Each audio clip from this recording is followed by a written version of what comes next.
Hey guys, Modest Pelican here. I've got a video about what I think the best gun in the game is. If I had to pick a gun for any situation across any map, I would pick the Mondragon Optical. It's a 3-shot kill at any range. It's good at close and long distances. It's insanely accurate once you add the optical sight. The Mondragon Classic with the iron sights or the buckhorn sights is still good, but it feels like a real World War I gun.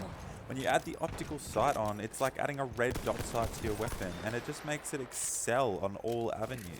When you compare it to an SMG or a shotgun, which may outperform it slightly at closer range, as soon as you get outside to a courtyard or paddock or an outdoor area that so many of Battlefield maps have, the Mondragon Optical is going to outperform it every single time.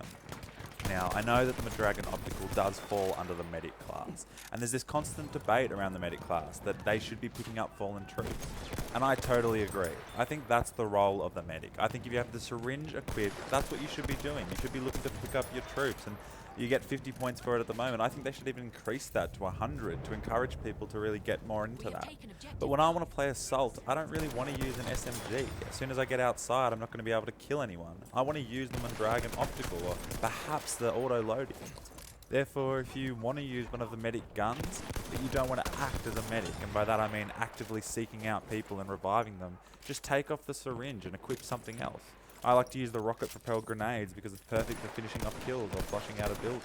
But there's nothing more frustrating than being in your death screen and waiting for a medic to come who has no real intention of reviving you. Now, the Mondragon Optical does have weaknesses, and that comes through its 10-round magazine.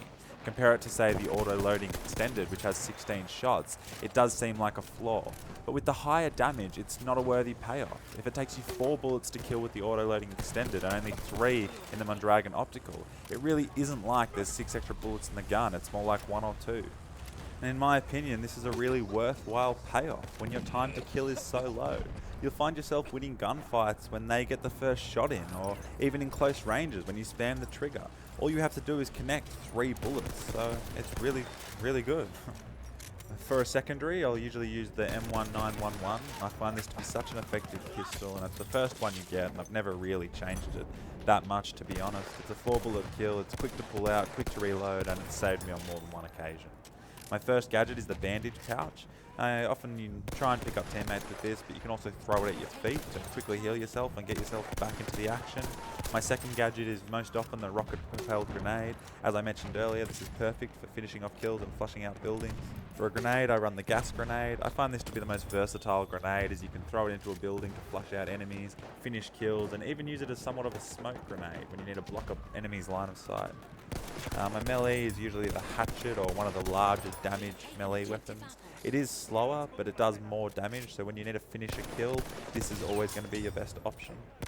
On another note, make sure to take off the bayonet from your gun if you're not using it, and this really applies to all weapons. If you are using the bayonet, it can be really effective for storming into areas, but if you're not, it does reduce your accuracy slightly. It won't be that noticeable, but if you're not using it anyway, it does make a difference. Just a final tip, remember that this gun is at its best in those mid-ranges. I mean, you can get long-range kills and close-range kills, but you really are unbeatable in those mid-range scenarios. So try and, if you can, pick your encounters and your pathway to objectives in those kind of areas. Anyway guys, that's my opinion on the Mondragon Optical, so get out there, get some kills, capture some objectives. If you want to be more of a medic player, you can still use this gun, just whack the syringe on and look for those revives. I hope you enjoyed the video. If you liked it, please give me a thumbs up. Thanks.